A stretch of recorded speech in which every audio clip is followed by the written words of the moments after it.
Hello, my name is Talk FPL, and this is my team recap for Game Week 9 and my future plans for Game Week 10. If you do enjoy the video, don't forget to like and subscribe, and without further ado, let the games begin.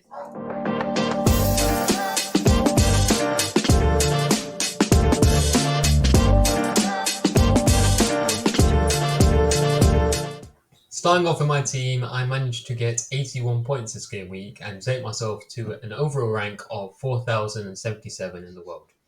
You heard that right, 4,077 in the world. Running through the team, I had Cells who managed to get an assist despite the clean sheet wipeout. Imagine if he had a clean sheet, how much more points would have got, potentially even bonus points, looking at 10 or 11 points for second week in a row.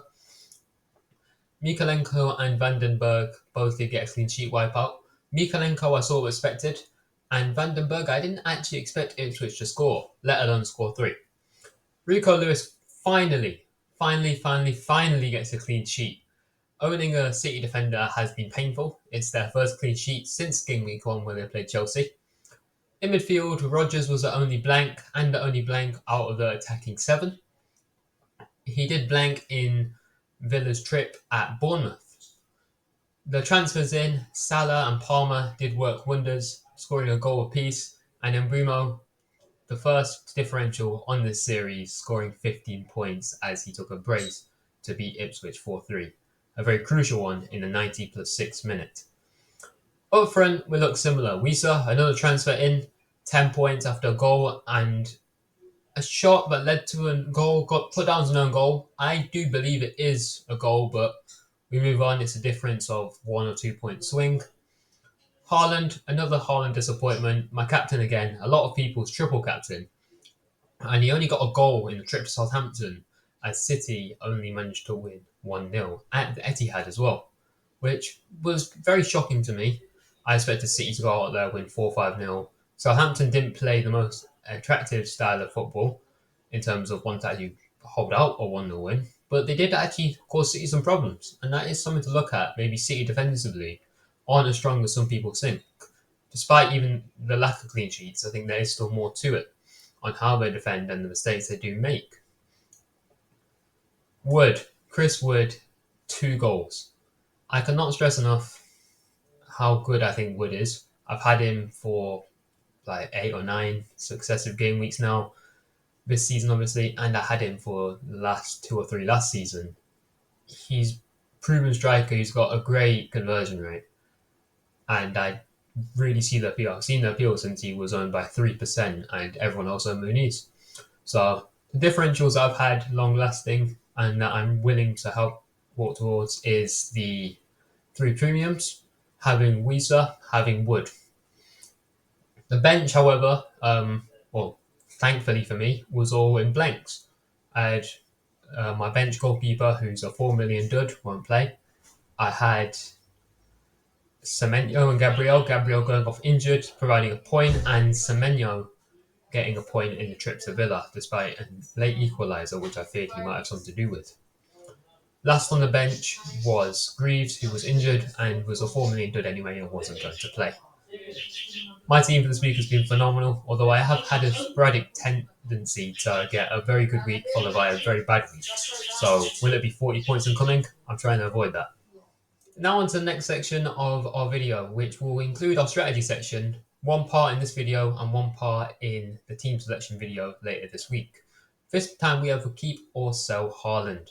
His next 3 fixtures on the fixture difficulty rating are made to be 3, 3 and 4, an average of 3.66.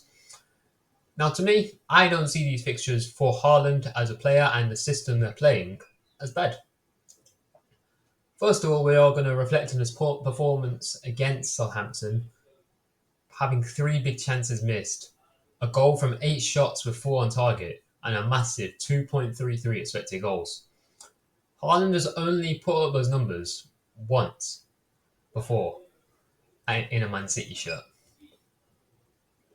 And we've seen him score plenty of goals, seen him score plenty of amazing goals. But in this game, simply, he did miss a lot of chances and was quite poor in his finishing, which is something we haven't seen from Haaland very often. Back onto the fixtures. Brighton and Tottenham. They play a very similar style of football. They have a high line and they leave wide open gaps in the defence. Haaland can thrive from balls into him, as we saw in the Arsenal fixture. And to me, Tottenham especially, their high line, albeit in my opinion stupid, the high line can greatly benefit them and benefit Haaland. With Savinho looking like the creative force in this team, Foden can help out. Doku's out, so that does help as well. Mateus Nunes does look very creative, supplying Haaland with goals in across the Champions League and the Premier League. I really do think that Haaland is a definite keep for the next few weeks, especially with the Bournemouth fixture this week. He's definitely a captain option, probably still the best, still the safest as well, with Bournemouth's pressing tendencies under Anthony Iraola. I do think Haaland is, well, we can't doubt the quality of Haaland, to put it simply. Rather to go on a bit of a waffle, you can't doubt Haaland because we've been through this before. We've seen owners say, oh, 15.4 million is not enough. It's too much. I can't pay for that. And then what do you do? He scored 10 in 5 games. And all those who panicked have now bought him. And all the people who bought him now want to sell him. So to me, it feels like a no-brainer to keep again.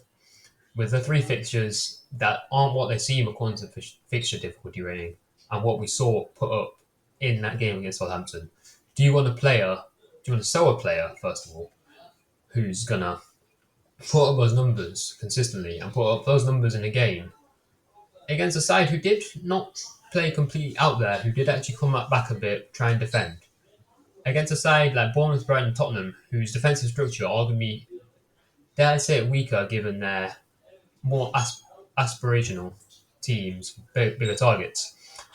Do you want to keep or sell Haaland? Let me know what you do think in the comments, and this is the end of the video. If you are new here, don't forget to like and subscribe. All the games are finished for now, but I'll be back with more videos this week.